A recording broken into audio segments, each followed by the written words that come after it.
Hello viewers, আবারও আসলাম আপনাদের সাথে নতুন একটা ভিডিও নিয়ে। আজকে আমি আপনাদের দেখাবো রোমানিয়া পোলোয়েস সিটির মাছ বাজারে কীরকম। আপনারা অনেকে যারা আসেন, নতুন আসেন বা যারা আসেন, অনেকে হালাল খাবার খাইতে চান, বিশেষ করে মাছ, তাজা মাছ খেতে চান। আপনারা তাজা মাছ কই পাবেন বা কীভাবে পাবেন, এই ভিডিওটার মাধ্যমে আপনারা অবশ্যই জানতে পারবেন। আমি পুরো মাছের বাজার আপনাদের দেখাবো, সাথে সবজির বাজারও দেখাবো। আপনারা পুরো ভিডিওটা অবশ্যই দেখবেন। যারা পলয়েষ্টি শহরে আছেন বিশেষ করে তাদের জন্য, আর যারা আসবেন এই শহরে তাদের জন্য এই ভিডিওটা। এই যে আপনারা সবাই পলয়েষ্টি সেন্টারে যে বিল্ডিংটা দেখতে পাচ্ছেন, এই বিল্ডিংগুলো আপনারা সবাই চেনেন যারা পলয়েস সেন্টারে থাকেন। এই পলয়েস সেন্টারের বিল্ডিংটা মনে রাখবেন, এই বিল্ডিংটার পাশেই হলো মাছ বাজার। আমি আপনাদের দেখাবো, পুরো ভিডিওটা আপনারা দেখেন। পলয়েষ্টি আইলে এই বিল্ডিংটা অবশ্যই পাবেন। এই বিল্ডিংয়ের পিছনে মাছ বাজার। এই যে বিল্ডিংটা, এই বিল্ডিংয়ের পিছনে হলো মাছ বাজার। আপনাদের দেখাচ্ছি আমি। এই যে বরাবর হাঁটতে যাবেন, আর 1 মিনিট হাঁটলে আপনি পাবেন এই বিল্ডিংটার পিছনে। মানে আপনি এই রাস্তা দিয়ে হাঁটবেন, এই বিল্ডিংয়ের পিছনে যে রাস্তা, সেই রাস্তার সামনে হলো মাছ বাজার। তো আপনারা এই জায়গায় আসবেন, বরাবর বিল্ডিংয়ের পিছনে এই জায়গায় আসবেন। এই যে বিল্ডিংটা, ওর পিছনে একটা পার্ক, এখানে অনেক কবিতা, সবসময় এখানে কবিতা দেখতে পারবেন। এই যে পার্কের ভিতর দিয়ে ওই যে সামনে দেখছেন মসজিদের মতো একটা গম্বুজ, গোল করা মসজিদের মতো স্টাইল, ওটাই হয়েছে মাছ বাজার। সাথে হলো একটা ওই যে বড় পুরানো বিল্ডিং ঘড়িকাটালা, এটা দেখলে আপনারা চিনতে পারবেন। যারা আসবেন এটা দেখে আসবেন। এই যে বড় একটা গম্বুজ, এই যে মসজিদের মতো, এটাই আসলে মাছ বাজার। আমি আপনাদের ভিতরে থেকে পুরো ভিডিওটা নিয়ে দেখাবো মাছ বাজার কীরকম।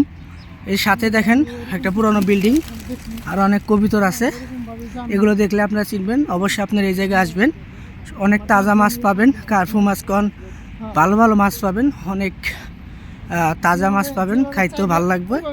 বিদেশের মাটিতে তাজা মাছ পাওয়া অনেক ভালো একটা বিষয়। এই যে বিল্ডিংটা, এই বিল্ডিংয়ের পাশে হলো এই যে মাছ বাজারি গোল বিল্ডিংটা যেটা। ওকে, আপনাদের ভিতরে থেকে দেখাচ্ছি। এই যে আমি মার্কেটের ভিতরে ঢুকে গেলাম। এই যে দরজার থেকে এই ভিতরে ঢুকে আপনি অনেকগুলো দোকান পাবেন, একটা মার্কেটের মতো আর কি। অনেক জিনিসপাতি আছে, ছোটো ছোটো দোকান, কিন্তু অনেক কিছু আছে এখানে। এখানে জিরা মশলাতে শুরু করে হলুদ মরিচ যা আছে, মানে আপনি বা মশলা যত প্রকার সবগুলো এই জায়গায় পাবেন। চকলেট পাবেন, পাস্তা পাবেন, সব কিছু আছে, এভরিথিং আছে। পানি কন, এই যে আপনি সামনে যেগুলো দেখতেছেন সবগুলো মশলা, দালচিনি, লং, এলাচি, ধনিয়া গুঁড়া, জিরা গুঁড়া, মরিচের গুঁড়া সব আছে এখানে। চকলেটও আছে, যারা দেশে যাবেন এখান থেকে চকলেট নিতে পারবেন। এই যে আমি এখন মাছ বাজারে ঢুকতেছি, ওর সাথেই ঘেঁষা মাছ বাজার। এই যে দেখেন কত বড় একটা মাছ বাজার, পুরোটা আপনারা দেখবেন। আমি আপনাদের জন্য পুরো বাজারটা ভিডিও করছি, অবশ্যই আপনারা পুরো বাজার দেখবেন। ওই দেখেন সাইনবোর্ড লাগানি মাছের, অনেক মাছ আছে এই জায়গায়।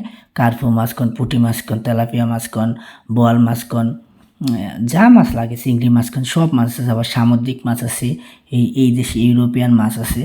এই দেখেন এক এক করে সবগুলো দোকান আপনারা দেখেন। দেখেন কত বড় বড় মাছ, সিলভার কাজ, কার্পু, দেখেন কি তাজা তাজা মাছ। আমিও অবশ্য আজকে মাছ কিনছি, এই জন্য গেছিলাম এই বাজারে, কারণ আমি সপ্তাহে 2 দিন এখান থেকে মাছ কিনি, ফ্রিজে পরে কেটে ফ্রিজে রাখি, তারপর আস্তে আস্তে রান্না করে খাই। আপনারা আরেকটা জিনিস ভালো, এখানে যদি আপনি যত বড় মাছ কেনেন, আপনারা যদি বলেন কেটে দিতে, ওরা অবশ্যই কেটে দিবে। আমি কোন দোকান থেকে মাছ কিনছি বা কিনি সবসময় সেটাও আপনাদের দেখাবো। অনেক মাছের দোকান এখানে, পুরো বাংলাদেশের মতো ফিলিংস এখানে। মাছ অভাব নাই, আপনি যে দিনে আসবেন মাছ পাবেন। একমাত্র রবিবার ছাড়া, রবিবার বন্ধ থাকে, আর শনিবার 2টা বন্ধ খোলা থাকে। আর সপ্তাহে 5 দিন আপনি এই দোকান খোলা পাবেন। আমি এই দোকান থেকে মাছ নিই, দেখুন তাজা মাছ, একদম পানির মধ্যে অ্যাকুরিয়ামের ভিতরে তাজা মাছ, উপরে কিছু মাছ রাখছে, ওই পাশে বড় বড় কার্পু আছে। আমি এখান থেকে মাছ কিনি। আপনারা যারা যারা আসবেন এই পোলেস্টি শহরে রোমানিয়ার, অবশ্যই এই লোকেশন থেকে মাছ কিনবেন, খুব ভালো হবে। কারণ এখানে আপনারা সব পদের মাছ পাবেন, মাগুর মাছ পাবেন, বোয়াল মাছ পাবেন। এই যেখানে ওই সামনে যে বোয়াল মাছ, ভালো করে ক্যামেরাটা ধরতে পারিনি, এখানে বোয়াল মাছ আছে, আর বেশিরভাগ কার্পু মাছ, অনেক পথে মাছ আছে।